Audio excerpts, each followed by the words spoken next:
हार्दिक को डबल झटका। अफगानिस्तान सीरीज पर आईपीएल 2024 रु पड़े बाद टीम इंडिया को डबल झटका। प्रथमे सूर्यकुमार यादव आउ एबे हार्दिक पांड्या अफगानिस्तान विपक्ष टी20 सीरीज रु बाद पड़ती।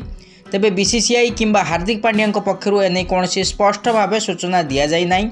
जातीय गणमाध्यम चली चर्चा अनुसार दिनिकिया विश्वकप 2023 रे बांग्लादेश विपक्ष मैच रे बॉलिंग समय आहत होते हार्दिक पांड्या।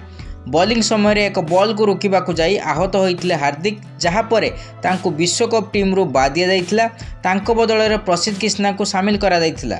आहत समस्या एते गुरुतर थिला जे हार्दिक आगामी ऑस्ट्रेलिया सीरीज एवं दक्षिण आफ्रिका सीरीज रु भी बाद पड़ते। यापर से अफगानिस्तान विपक्ष सीरीज रे प्रत्यावर्तन करने नहीं सूचना मिलूला, किंतु सही चर्चार भी अंत हो सारी।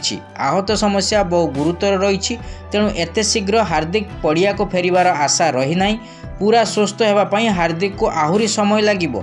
जदि यही कथा सत हुए तेबे जानुआरी रे भारत रे हेबाकु थिबा अफगानिस्तान विपक्ष सीरीज रु बाद पड़ी पारंती हार्दिक पांड्या। सेहीपरि आगामी आईपीएल सीजन रु भी बाद पड़ी पारंती हार्दिक। निकटरे हार्दिक को मुंबई इंडियंस गुजरात टाइटन्स ठारू ट्रेड जरिया रे आनिथिला।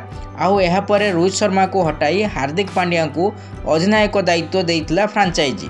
तेबे जदि आईपीएल 2024 पूर्व हार्दिक सुस्थ न हुंती तेबे आगामी सीजन रु बाद पड़ी पारंती हार्दिक पांड्या।